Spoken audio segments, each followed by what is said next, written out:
Hello and welcome to Around the World in 7 Days. My name is Neil. In today's episode, we will discuss two international stories which made news last week. First of all, we will discuss what is a no-fly zone and why is it in news in the Russian-Ukraine war. In the second news, we will discuss BBIN, that is Bangladesh, Bhutan, India, Nepal's motor vehicle agreement, and why Bhutan has separated itself from this agreement. But first, let's discuss no flying zone.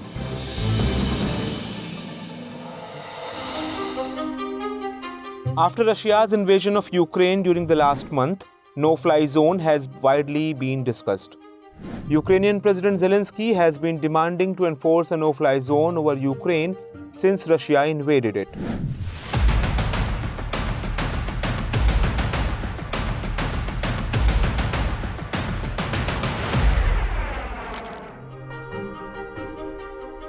He is demanding that NATO and the US should declare Ukrainian airspace as a no-fly zone so that Russian aircrafts cannot enter Ukraine. In the wake of Russian military attack on Ukraine's Zaporizhzhia nuclear power plant, President Zelensky had urged to consider enforcing a no-fly zone over Ukraine. He stated that it is necessary to do so for the safety of Ukrainians and for preventing a nuclear disaster in Ukraine. But NATO and the US have rejected Ukraine's demand. Therefore, today we will try to understand that what a no-fly zone is and why NATO rejected Ukraine's demand. We will also know that on what occasions no-fly zones have been enforced so far. A no-fly zone is a restricted area where no unauthorized aircraft is allowed to fly. Usually, such area is decided by armed forces.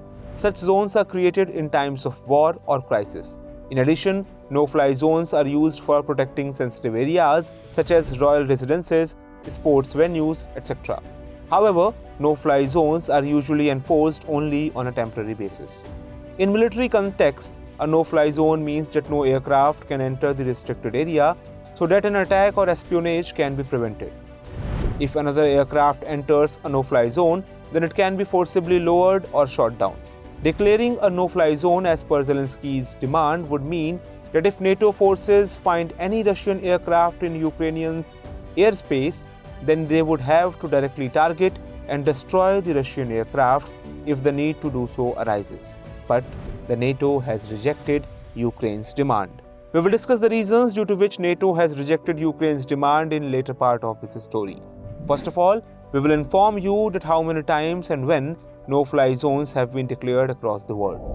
After the 1991 Gulf War, the US-led coalition declared the southern and northern parts of Iraq as no-fly zones in 1992. It was aimed at protecting the rebel areas of Iraq from air strikes by the government of then-President Saddam Hussein. It remained in force until the US invasion of Iraq in 2003. In the 1990s, NATO's Air Force enforced a no-fly zone over Bosnia and Herzegovina. Bosnia attained independence from Yugoslavia in 1992 after a long struggle.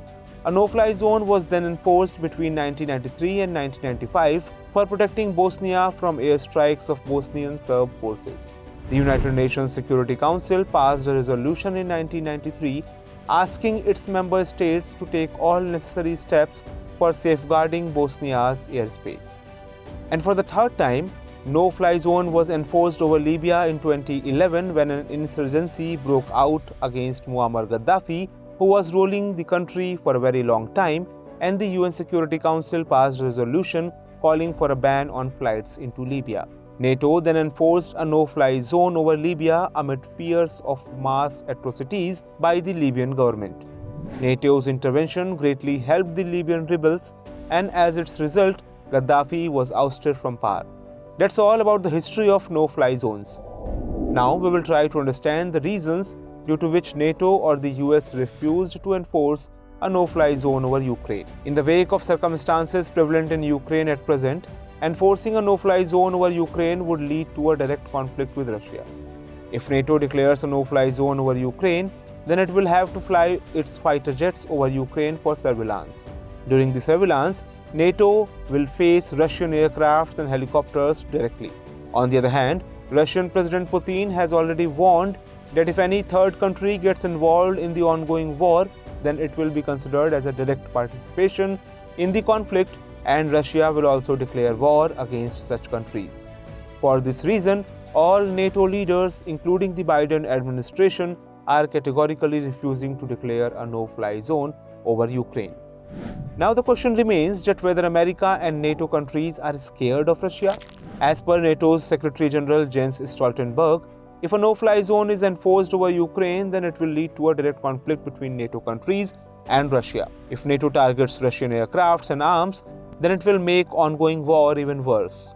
According to NATO, a no-fly zone is not declared in haste, but it requires a lot of preparations. Declaring a no-fly zone over Ukraine would call for a full-blown conflict involving many other countries, and such a large conflict would lead to immense human tragedy. NATO and Western countries are of the view that both Russia and NATO are nuclear powers.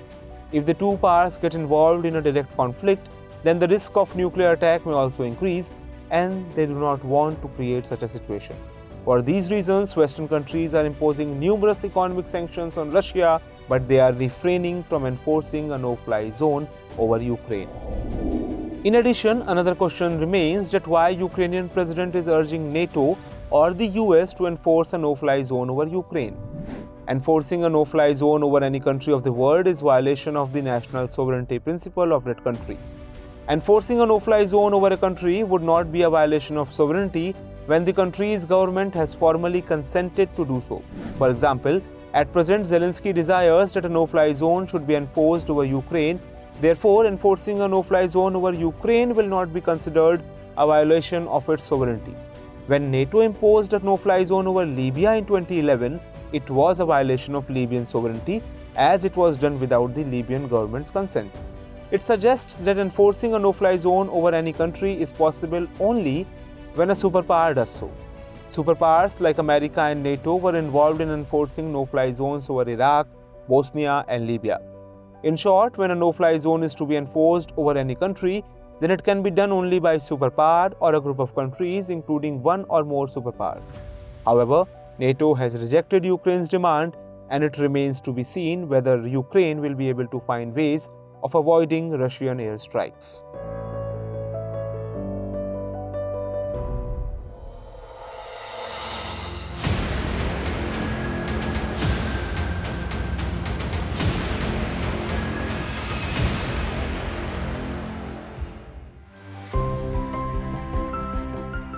We had already informed you in one of the episodes of our program that India's neighboring country Bhutan is one of the carbon negative countries of the world.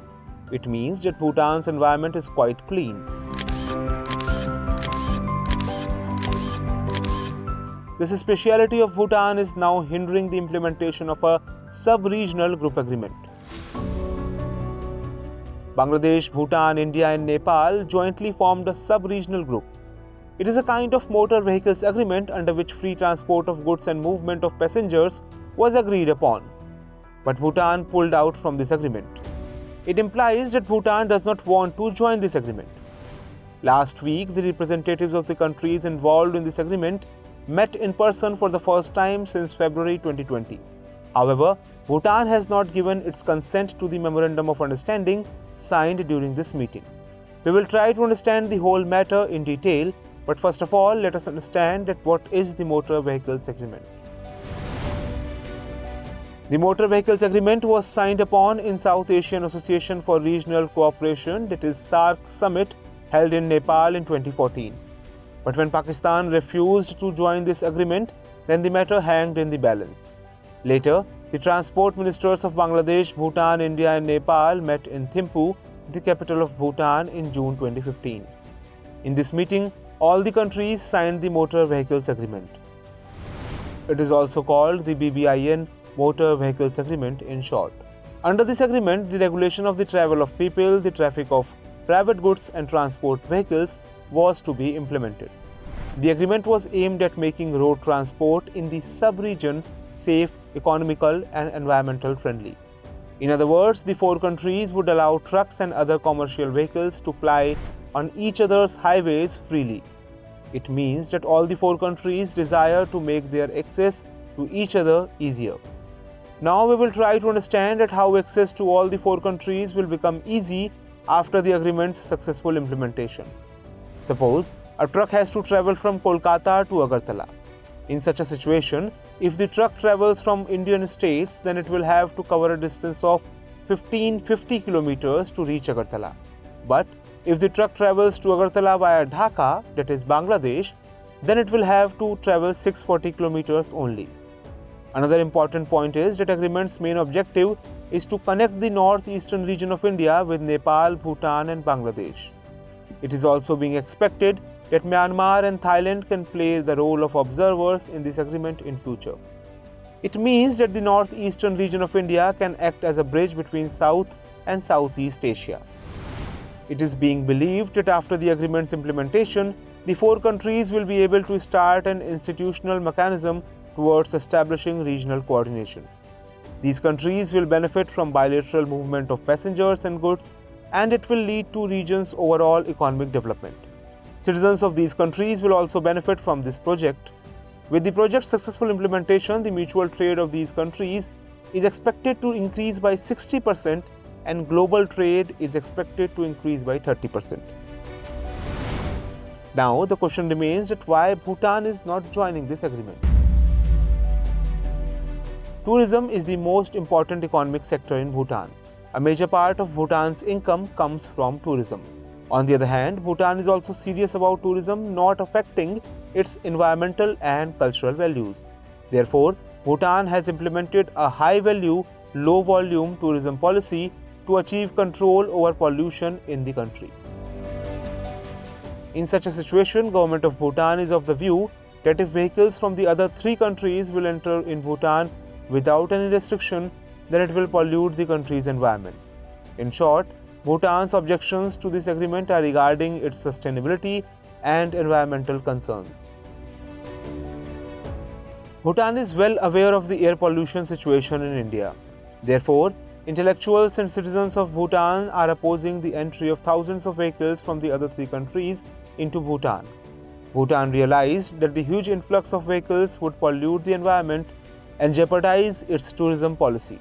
Therefore, the Parliament of Bhutan has refused to approve the project. Bhutan's Prime Minister acknowledged in 2020 that it would not be possible for Bhutan to join the agreement given the existing infrastructure and its top priority to remain a carbon-negative country. Therefore, Bhutan announced to pull out from this agreement in 2017. However, Bhutan is currently playing the role of observer in this agreement. Now the question remains that whether Bhutan's withdrawal from this agreement is only due to environmental concerns and it has nothing to do with politics. In fact, Government of India also believes that Bhutan's reservations regarding the agreement are not political but environmental. However, the opinion of experts is different on Bhutan's stance. Bhutan is conscious of the military and technological differences between India and China. Bhutan is of the view that these 2 Asian regional powers are rivals rather than partners. Therefore, it believes that these powers might create a challenging and hostile environment for a small country like Bhutan. An open border is vital to dynamism of any cooperation. However, many countries also fear opening its border for other countries. Bhutan is also not willing to open its borders. South Asia faces the challenges of cross-border terrorism, human trafficking and drug trafficking as well as other environmental risks.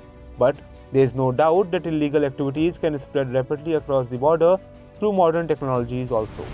Bhutan fears that Indian extremist groups may enter Bhutan on the pretext of BBIN motor vehicles agreement. Bhutan also fears that the influx of foreigners from different backgrounds may threaten Bhutan's peace, unity, security and sovereignty.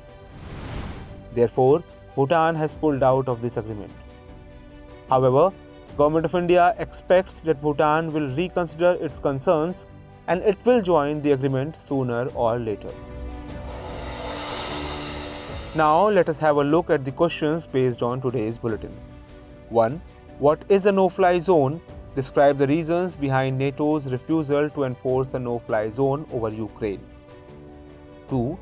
What is the BBIN motor vehicles agreement?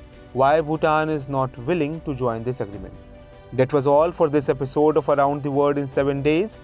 See you next week with the stories that continue to shape the world around us. Till then, stay tuned.